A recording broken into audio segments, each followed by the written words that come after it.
Each outer god of the cosmos makes their presence known in the lands between through different means. The greater will is ever present in the form of the Elden Ring, even if it abandoned the land after the demigods failed to rise to the status of Elden Lord. Enya believes the guidance of grace is proof that the greater will has a plan for us, but we believe this claim is arguable at best. The fell god of the fire giants has lost its influence, but once stood proud in the north. The goddess of Rot, long before millennia, had a foothold in the land before being sealed away by the blind swordsman. The Formless Mother found Moog and convinced him to build a dynasty of blood. These gods find their worshippers over time. The fire monks now follow the way of the flame. The kindred of Rot pine for the mother who has abandoned them. And the Mohgwyn dynasty continues to gather blood. However, there's one object of worship that grants power to those in the lands between that isn't given a proper title. It may be a celestial being. It could be a form of corrupted Glenstone. Or it could be the alter ego of a god we've already mentioned.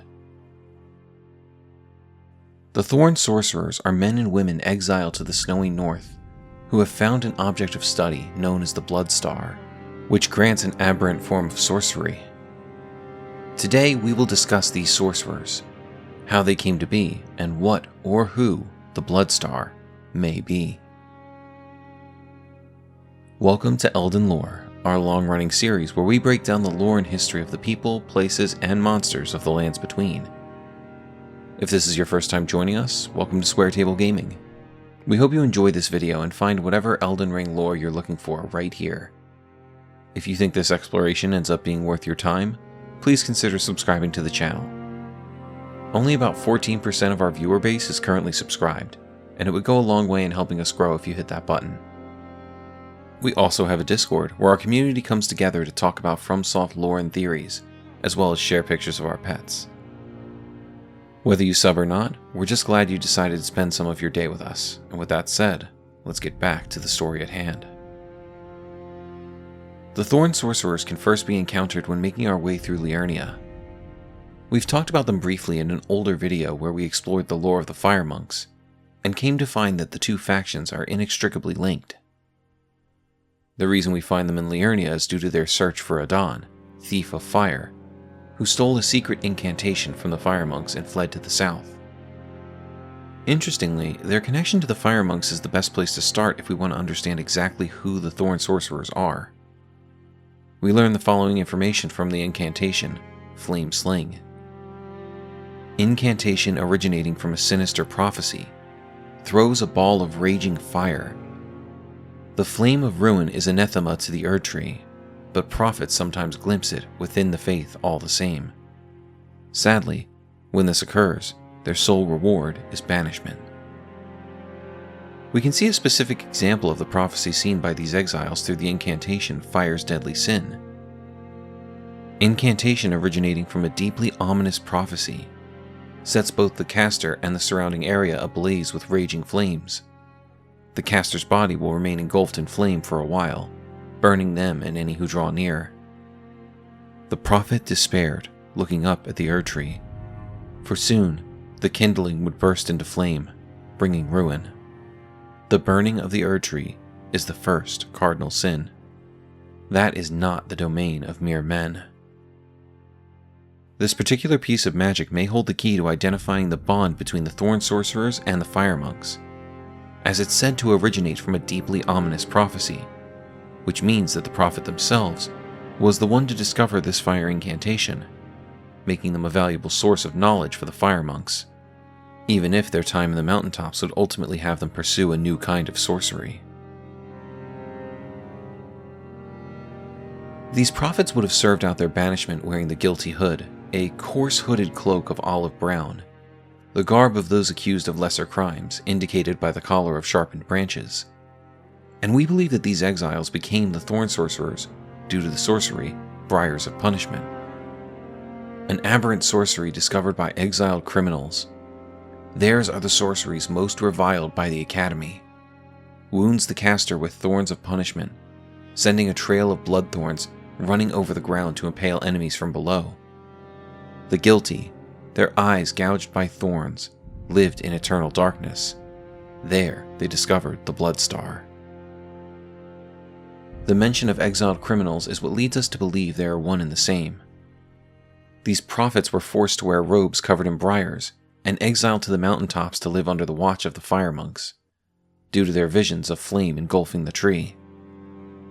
What those who exiled them did not know is what they would learn through their banishment, and that the allegiance of the fire monks had wavered as they became enchanted by the flames. We learn through the Staff of the Guilty that the Thorn Sorcerers created their own form of Glenstone while living in the mountaintops. A heretical staff fashioned from a smoldering, withered sapling that turns the blood of sacrifices pierced by it into Glenstone, similar to hex magic. Sorceries are scaled with faith rather than intelligence when wielding this staff, which enhances thorn sorceries in particular. This staff changing the scaling of sorceries from intelligence to faith makes sense, as aberrant sorceries do not fall into the category of, well, sorcery, but they find their origins in a form of religious experience, as the Thorn Sorcerers devote themselves entirely to the Blood Star. The fact that they need to pierce their sacrifices with the staff makes it seem unlikely that Red Glenstone would ever be formed at all, as these enemies are quite frail and don't look as though they can do much harm on their own. But again, their connection to the fire monks serves them. Fire prelates can wield the Thorned Whip, which is a hefty whip covered in crimson thorns, weapon of the prelates who led the fire monks, a device of fearsome religious encouragement. It is fashioned in the image of the Briars of Sin, very effective at inflicting blood loss. Its connection to the Briars of Sin leads us to believe that the prelates would do the job of inflicting blood loss on these sacrifices, making it easier for the Thorn Sorcerers to pierce them with their staves and create this unique form of Glenstone. Red Glenstone would not have been discovered without the visions of the Blood Star given to the Thorn Sorcerers after having their eyes gouged by sharp briars. This connection to blood sounds familiar if we've explored the Mohgwyn dynasty and blood incantations. These incantations are associated with Mohg and his connection to the Formless Mother, or rather, the Mother of Truth.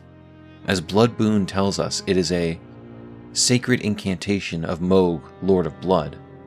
Thrust arm into the body of the Formless Mother, then scatter the blood flame to set the area ablaze. The Mother of Truth craves wounds. When Mohg stood before her, deep underground, his accursed blood erupted with fire, and besotted the defilement that he was born into. Not only can a connection be drawn between the pain inflicted on the Thorn Sorcerers and that which the Formless Mother craves, but we can find a connection between blood and flame which is also expressed in both Blood Flame Blade and Blood Flame Talon.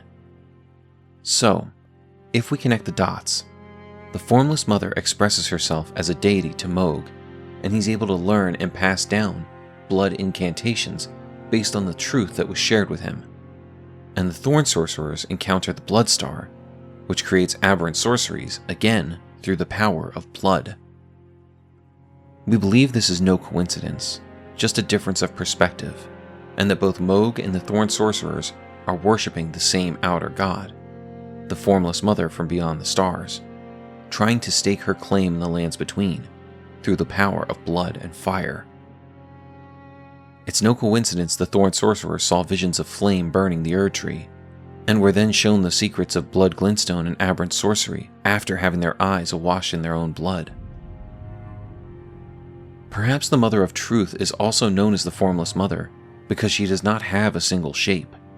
She appears in whatever form is needed to create a foothold in the lands between, and push it toward the destruction of the Erd Tree. So we've established a connection between the Blood Star and the Formless Mother, as they both base their magic in blood. It stands to reason that Red Glenstone, formed from blood, would have direct ties to this celestial being, but it does not occur naturally and needs to be created through sacrifice, making it exceedingly rare when compared to regular Glenstone.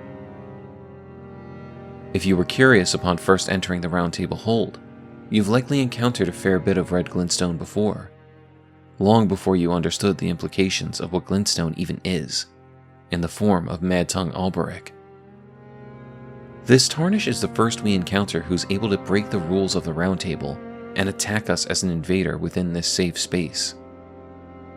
He wields a scythe perfect for letting blood and the Staff of the Guilty, attacking us using Glenstone Ice Crag, Freezing Mist, and Briars of Sin. This indicates that he has somehow studied sorceries associated with the Carian royal family. His robe gives us the only written lore on the character. Mad Tongue Albrecht's robe, set with red glintstones, said to be formed by the blood of sacrifices. Strengthens Thorn Sorcery. Albrecht was an aloof yet disturbed heretical sorcerer, said to have been driven mad by jeering tongues during his service to the Round Table Hold long ago. Albrecht was once just a regular sorcerer, but for whatever reason, possibly his research of red glintstone, he was called heretical and constantly taunted by others until being driven mad. This is what the robe would lead you to believe, but we think there's another possibility when it comes to the jeering taunts he was haunted by. If we look at the altered version of Albrecht's pointed hat, we see that the red glintstone inlaid on his robe and hat has started to take over his mind, much like those sorcerers who glimpsed the primeval current. The exposed portions of his wraps show red glintstone poking out where his eyes should be, and on top of his head. So much like the Thorn Sorcerers, his vision has been taken from him, and perhaps the jeering taunts were not real voices, but rather visions forced upon him by the red glintstone that now spreads across his mind. This forces us to beg the question, did Albrecht create his red glintstone himself? Or did he take it from the Thorn Sorcerers, who carried out their rituals in order to become close to the Bloodstar? The Thorn Sorcerers may be our only example of an outer god playing on both faith and intelligence in order to create a foothold in the lands between. While other gods play on people's religious beliefs, the Formless Mother in the shape of the Bloodstar presented itself to exiled sorcerers when they were at their lowest, after giving them visions of a burning Erd tree, simultaneously manipulating them with visions of a future we would come to create, and ensuring they would be blinded, making them an easy target. In this way, their intelligence was twisted into faith as they developed sorceries through the creation of red glintstone, branching into two avenues of worship for the Formless Mother, those that studied her in the stars, and those that worshipped her far below the earth, with blood being the tie that binds them, even if they never came to encounter each other. Thank you for joining us for this exploration of the Thorn Sorcerers and their inspiration, the Bloodstar. Do you believe the Bloodstar is simply another form of the Mother of Truth? Why does blood affect Glenstone and change its natural color? Were the Thorn Sorcerers manipulated into becoming the monsters they are today? Or did they discover the secrets of the Bloodstar out of pure chance? Did Mad Tongue Albrecht perhaps glimpse a tainted form of the primeval current due to his red glintstone? Let us know your thoughts and theories in the comments. Don't forget to like, subscribe, hit the bell, and set notifications to all, so you never miss out on any of our lore dives. We look forward to seeing you again for more Elden Lore.